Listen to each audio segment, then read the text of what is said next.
credit. They played a clean game, much cleaner than we did. I was disappointed with the number of penalties and just self-inflicted wounds that we had, and you can't do that against a really good football team. I think when you look at the sequence in terms of them kicking 3 points right before the 2-minute drive, then we have a pick six, and then they come out the second half and score a touchdown. I mean, that's a lot to overcome right there, and obviously we didn't do a good enough job to be able to overcome that. What do you, in the grand scheme of things, Matt, what do you make out of the game? Like, do you feel like you just lost the game? You made too many mistakes? Do you feel like you got some catching up to do with Detroit, or is it just? I think Detroit's a really good football team. I absolutely do. You know, and when you're playing a good football team, you can't have those types of mistakes. I don't know what their number of penalties were, but we just had, you look at right off the jump, we get a personal foul or whatever, what they called on Keyshawn, the 15-yarder, which is totally unacceptable. And then we had multiple. They have their first drive. It's 4th and goal on the 5-yard line. We jump off sides, and it gives them an opportunity. They go for it. They get a touchdown there. And then when we were driving or getting into scoring position, it seemed like we had false starts. We had snaps. The ball was on the ground. Just way too many mistakes. And you cannot do that against a good football team because they're going to make you pay. And credit to them, they played a clean game. How did you assess the pick six? I got to go look at it. You know, I think he was trying to make a play. He was under duress there. I think he saw Josh. Obviously, Joseph picked it off. He's one of the best safeties in the league. I think both those safeties are really good players. They got tremendous ball skills. I mean, they got 10 picks between the two of them now. So I think you can't do that against those guys. And Joseph made a great play, and that was a big-time play in the game. Go ahead. Jordan often makes the really exquisite plays, but with that play later in the game, he held it instead of throwing it away, and it was in harm's way again. His discernment on when to throw it away, something you looked at. Every play is different. You know, I love how he competes, and you know, obviously he wasn't at full strength, and for him to go out there and be able to battle through, I thought that was big of him. You know, it's unfortunate, and but certainly you can't put yourself in a situation where it becomes a game where you're throwing it almost every down. I don't think that's going to be winning football, especially in these types of elements. And we dug ourselves in far too deep of a hole, and then we have an opportunity there, and we don't convert in the red area. That's been a problem. Obviously, 1 of 4 is not good enough. So we got to take a hard look at that over the course of the next week, and figure out what we got to do to be better. Because obviously, when we have opportunities, we're not making the plays. So we got to really look and see what we're asking our guys to do, and you know, just got to do a better job. How do you teach when it is time to abort the play, throw the ball away, and when it's time to actually try to make something out of it when he's getting flushed like that? Yeah, I think that's a fine line. It's a hard thing to really. You always teach in the rhythm of the play. When it goes off schedule, you just got to be smart. You got to be smart with the football in a one-possession game. And I know he's doing everything in his power to make a play, but sometimes, again, I got to go back and look at it before I can give you a good answer on that. Big picture, though, he was so smart with the football for the second half of last season. He threw 1 pick in the last 8 games. He's now got 10 already this season. What do you think? What are the reasons why that would be the case? Well, every pick's going to be a little bit different. So, is it something that I am? Or I feel like we can get better. We can learn from it, and I think we will be better moving forward. Do you guys try and coach catching passes in these conditions a certain way? Why do you think that was such an issue today? No, you coach the same fundamentals of attacking the football, aggressive hands. It is harder when it's raining out. It is. It's just, but you got to really focus in on just the concentration of it, tucking it all the way in, And obviously, we didn't do that. At the false starts, is that lack of focus too? Or do you, Yeah, I think that you can definitely lump those in the focus category where we got to be better, because some of those just are totally unnecessary. We're going on a double cadence, and I never want us. That's an advantage for an offense. I never want us not to do that. Like, I think that's an important part of it. That is your one advantage on offense, is that you control when the ball is snapped. And that's a great advantage when you're at home, when there's not as much crowd noise. And we just got to dial in and be better focused.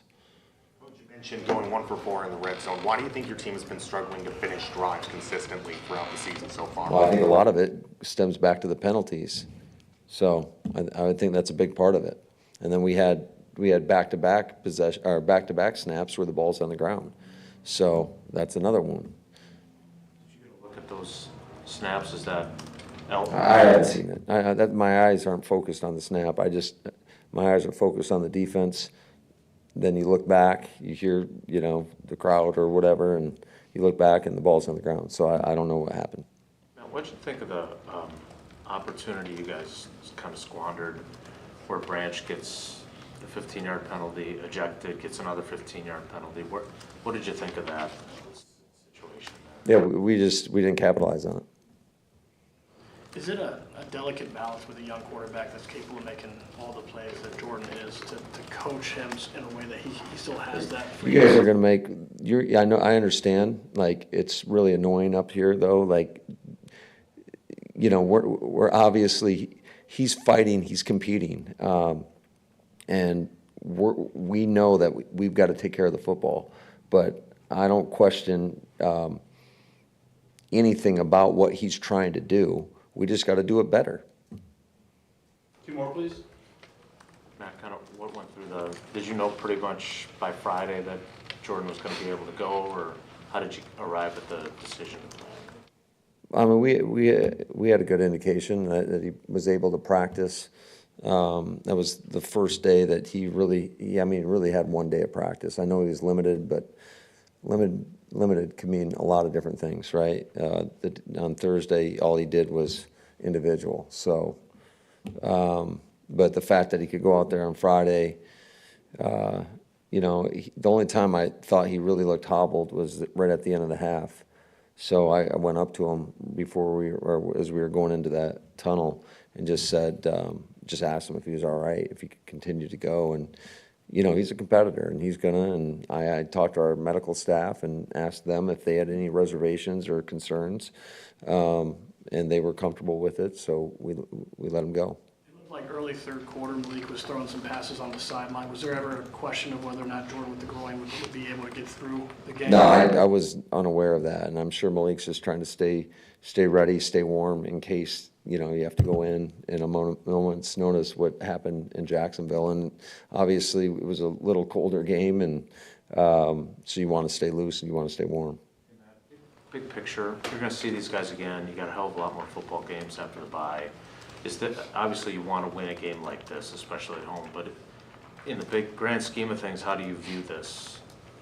I mean, it's disappointing when you have a big game like this against one of the best teams in the league, and you don't feel like there was just too many mistakes. That you can't overcome those against a good football team, and that's exactly what Detroit is. And like I said, they just played a clean game.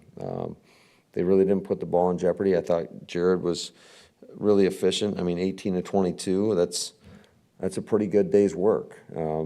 They grinded out. I thought Montgomery was running hard. Gibbs had some really good runs. That's a good offensive line. And I think defensively, they do some things that gives you a little bit of problems. And I thought they did a good job just keeping us a little bit off balance. Was probably anticipating a little bit more man coverage. And they were just jumping in and out of it. And so they did a good job of keeping us a little bit off balance, I would say, offensively. And, it's a good football team. Thank you, guys. Thanks, guys.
Yeah, on the interception, was moving out of the pocket.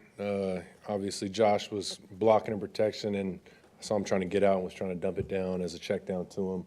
And, the ball did not go where I wanted it to. And, they made a good play on it. Kirby, it looked like the safety, he was like kind of behind a lineman. Did you see him when he threw? No, I didn't see him when I threw it. Like I said, I just saw Josh kind of trying to get out of there. And like I said, the ball didn't go where I wanted it to. And, critical error. I mean, like you just missed the throw or it came out of your hand poorly, or when you say it didn't go? Yeah, I got to see it, but obviously it did not go where I wanted it to. Why do you think the conditions between the drops and the fumbled snaps gave you guys so much trouble today? Yeah, there's a lot of things we got to clean up, like you said. I mean, the fumble snaps, it comes down to the ball being wet, rainy, and we got to do a better job with the exchange between me and Elton. And, it happened one too many times for sure. And then, the drops, comes down to just making plays when the conditions aren't the way, perfect. So, obviously it was wet and too many drops. I don't think they had any problems catching it or throwing it or some of those things. And they're an indoor team. I don't think they'll play an outdoor game all year. How do you guys get playing to the level that this team should be playing at in the elements here? Yeah, it just comes down to making plays. Did the groin limit you at all, or did you feel like you could move and throw and everything how you wanted to? No, I felt fine. Did it bother you at any point during the course of the game, though? No, I was fine. How do you feel now? Feel good. How important will this week be for you to get healthy? I'm not sure if the knee's a problem anymore, but between the knee and the groin to get back to being you. Yeah, obviously, I think the bye week will be huge for a lot of guys on our team to be able to take a week, recover, and try and get as healthy as possible coming back for after the bye. Jordan, the disappointment against a division leader on your home field that's 0-2 against Minnesota and Detroit, that significance going into the bye week, how does that feel? Yeah, I mean, it's definitely very disappointing. Those are two games that, we did not play our best at all. So, too many mistakes. And like I said, just didn't play our best when in these games that we need to be able to go out there and execute at a high level and play our best ball. So it's definitely very disappointing. But two teams that we'll see again this season.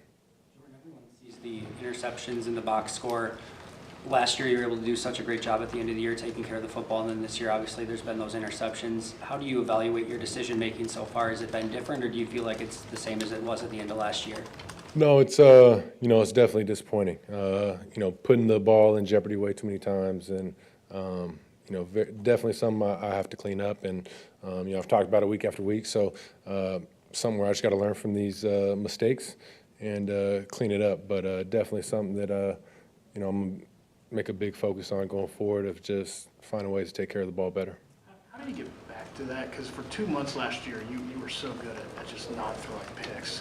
What's been the difference, and how do you get back to where you were? Yeah, it just comes down to staying true with my reads, and if plays do go off schedule, just that fine line of being smart with the ball and not putting it in harm's way and trying to, balance trying to make a play versus just throwing it away and living to fight another day. So, I think, it just comes down to staying true with my reads, like I said, making great decisions, and just doing a better job of just being stingy with the ball. Difficult to do when you got a big arm, you can make big plays. We've seen it all season, right? When you want to make the big play. Is it difficult to keep in mind, okay, just live, it's not there, live for the next play when you can make a big play? No, I mean, it just comes down to, playing the position at a high level, sticking to my training, sticking to the reads, like I said, and just being great with those fundamentals.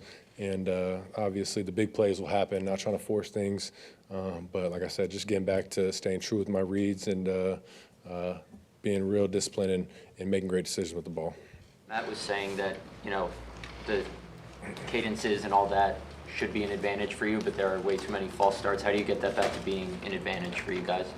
Yeah, it's it's something that we got to clean up, and it just comes down to staying disciplined in the game. Hearing the cadence in the huddle, and just getting off on time, and just being locked in and not, just having those lapses in focus where, we have those penalties. So it's definitely another area that has been hurting us on offense that we got to clean up. The 3rd and 1 pass to Wicks in the 4th quarter, was that thrown behind him, or did you expect him to sit down on that one? What play was that? Sorry. 1 at the The one 9. in the end zone? Yes. Yeah, no, it was definitely a little bit behind him. But I think that's a play that he can make, and I think he knows he can make it. And obviously, I can do a better job getting the ball out in front of him, putting right on him. During the attitude into the bye week, both personally and for the team at 6-3, knowing when you come back you have the full run in? Yeah, I mean, the attitude is just, come back, get into the film room tomorrow. Same mindset as every week is, look at the tape, figure out what we did good, figure out what we did bad. Find out the stuff we got to clean up, and just keep attacking every week once we get back from the bye week. But, like I said, obviously a disappointing game, been a couple of disappointing losses, but we are still a really good football team. And, I think some of the stuff is more self-inflicted, the mistakes and the penalties and the turnovers, all stuff that we can clean up. So, like I said before, we haven't played our best game. So, a lot of football left in front of us when we come back from the bye week. So, just hit the ground running when we get back. What was the thinking on the last play, the first half? Were you just trying to draw a penalty on the deep one to Reed? Yeah, no. When I rolled out, it looked like, Reed had a step on the guy and was trying to put the ball out there for him. And who knows, maybe he can break the tackle, get out of bounds. But just try to throw it up there for him to make a play. And obviously in that situation, it's an ozone situation. We want to get out of bounds. And, weren't able to do that right there. Jordan, you said you feel like you're still a really good football team. Obviously, really good football teams don't have all those self-inflicted wounds, though, right? So do you just feel like there's that team underneath the surface of all these mistakes, and how do you go about making sure that you clean them up so you can be the team you think you are? Yeah, I mean, it just comes back to, focusing on the things that we aren't doing well. And, as we go through practice, the week of practice, just cleaning up those details. If we do have mistakes, not letting things just slide, just, like I said, just staying true to the details and the fundamentals and staying focused with the things we need to clean up. But, there's no doubt I know we're a really good football team. And like I said, it's just too many mistakes that are self-inflicted that, we haven't been able to overcome. So, there's no doubt that we'll get back to work and focus on these things and clean it up. But, it just comes down to when it's Sunday and the lights are bright, we got to go out there and be dialed in and not make these mistakes. I understand when you throw interceptions, you have to say, I need to be true to my reads, and I can't make those mistakes. But at the same time, you can't just become a robot and just always throw the check down and stuff like that. So when you're looking at that number compared to how you think you should play, are you really not going through your progressions the way you should? Is that just, I find that hard to believe, given the level that you've played the position at. So is it possible that you can't overcorrect, I guess is what I'm asking. You can't overcorrect and suddenly be not taking any chances whatsoever. How do you kind of view it? No, I think you got to take every play for what it is. Every play is different. Every interception is different. So it's not that I'm not staying true to my reads. It's just got to find a way to clean that up and be better, if that makes sense.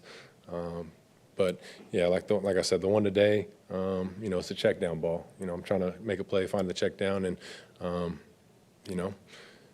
just didn't come out the way it wanted to. And but I think every play is different, and it's just an area that I have to be better at going forward, and find ways to not put the ball in jeopardy.